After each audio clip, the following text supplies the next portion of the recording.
Hey church, today's Thursday of Holy Week. The main focus for today is the Passover and the Last Supper.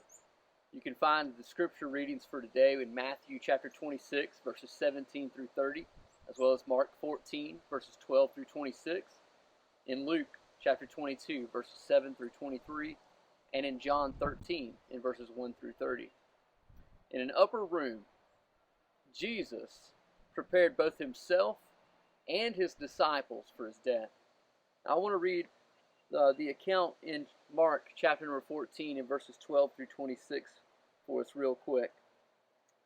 The Bible says, "Now on the first day of unleavened bread, when they killed the Passover lamb, his disciples said to him, 'Where do you want us to go and prepare that you may eat Passover?'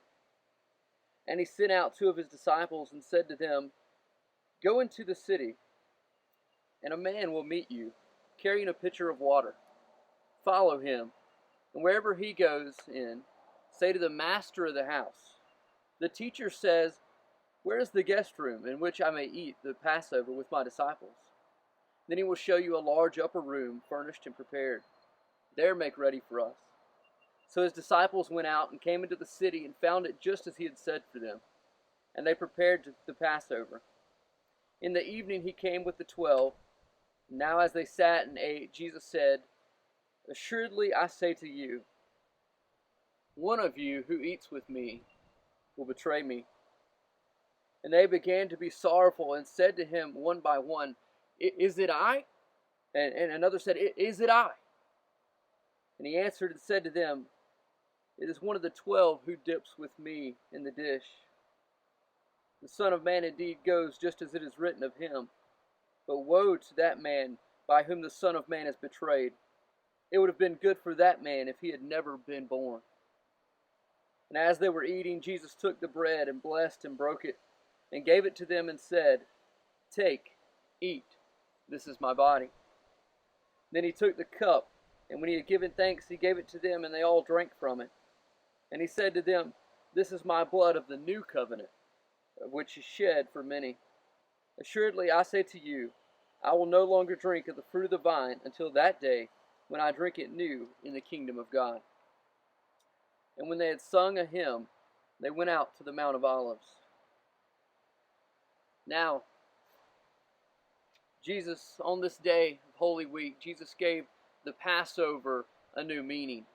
The loaf of bread and the cup of wine represented his body to be sacrificed and his blood to be shed. And so he instituted the Lord's Supper. And after singing a hymn, they went to the Garden of Gethsemane, where Jesus prayed in agony, knowing what lay ahead of him. Then the betrayal and the arrest takes place there in the garden, and Jesus facing the Sanhedrin and the many false testimonies that were given, even though none of those testimonies that were given, even though they were false, none of them even lined up with each other and agreed with each other.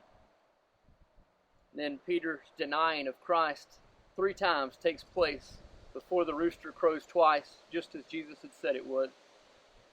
So I encourage you on this Thursday of Holy Week, I encourage you to read those passages in Matthew, Mark, Luke, and John, and read into these accounts as they prepare us for the events that will be taking place tomorrow. Love you, church family, praying for you during this time of Holy Week.